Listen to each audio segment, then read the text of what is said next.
Welcome to both of you. You've obviously brought your friend here with you today. Who's this you've got? This is a little English toy terrier who is my little Mr. Binks. Oh, little. And he's a rehome, and the poor little man, he's only actually got one hip. Oh. So, yeah, so he does quiver a little bit, but it's more muscular reaction. Then he's well, this skeleton is what Chris Beckham says. He insists his dogs are the most important organisms on the planet, and his partner and stepdaughter have accepted their place below the pets. Part of the problem is that we're so doggist in the UK, you can't generally take them into shops or restaurants. When I'm in France, no one gets het up at all. And why would they? Dogs sit under the table, no problem. Are we doggist? Well, I think when you are a dog owner, you have to remember that not everyone likes dogs. You know, some people are allergic, some people are fearful after having had a genuinely nasty experience, perhaps, with a dog. But where I think Chris is coming from, and something that I personally get a bit grumbled about, is when people have preconceived ideas. You know, it's a bit like saying, you know, all women are bad drivers, you know, so all dogs smell and all dogs can't go into restaurants. I'm, you know, a testament to the fact that I take my dogs pretty much wherever I go. Well, we've adopted that today, because normally, of course, we've got Clover. Today we just said, right, OK, we're very inclusive. Bring your dogs in. So that's what you can hear in the background. Look, they're all playing. No. We brought them all in. But... Yes, there's my puppy there, my wayward one there. That's Miss Prudence. OK, the thing is, all very cute. And I do love dogs. I do love dogs, but I don't know whether I actually very recently was in a cafe and there was a dog, a lady with a dog that had the dog on her lap, and she got out a bottle of water, poured it into a little container on the table, and the dog drank from the table.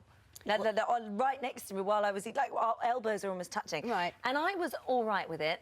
I was a bit freaked out by it, I'm going to be honest. I was a bit like, if that splashes into my food, I'm going to throw up. My mum really didn't like it, but we didn't say anything, but we just sat there and thought, I'm not sure this is right in a restaurant.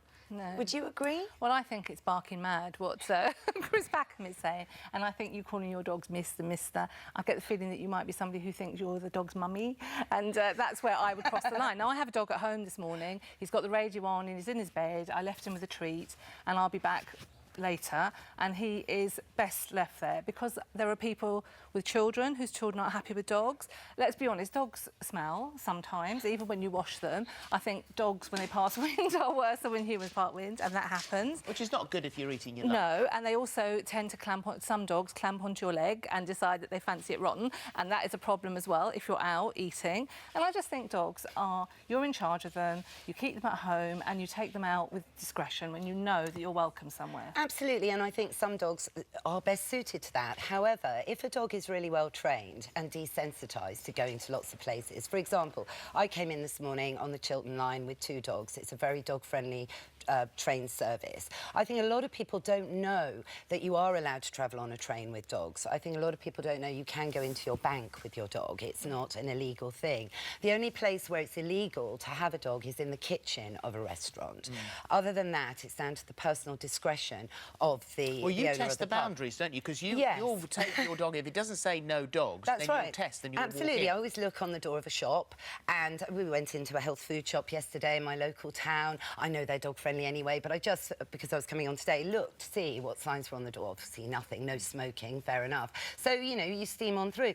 And providing your dog doesn't hump someone's leg or doesn't, you know, smell... but they're very unpredictable, aren't they? So you don't know what they're going to do. Well, maybe and dogs your dog bite is. sometimes. Well... And my dog's really well trained, but I still wouldn't impose him or take a risk around small children, anybody. The point that Chris makes also is that dogs are not meant to be left at home. They shouldn't be home. Exactly. Yeah, maybe he should get a papoose with 4 legs in it that he could put carry it everywhere. We're humanising dogs too much. Completely. I mean, they are animals, aren't they? Well, to a degree, but you've got to remember they're called man's best friend. Yeah. They've been living side by side with us for over 30,000 years. You can actually argue that without the dog, we wouldn't be living in our modern capitalist society, because way back then, farmers wouldn't have been able to have brought their livestock to market without a 4-legged friend.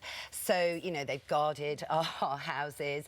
They've created modern civilization to a degree. That's fine, but you still don't want them in the supermarket. You don't want them in, if you're shopping. I certainly don't want them in a restaurant if I don't know they're going to be there in advance. In a hotel, you go into dog-friendly hotels, and sometimes you know they've been there because there is a smell. There's a doggy smell.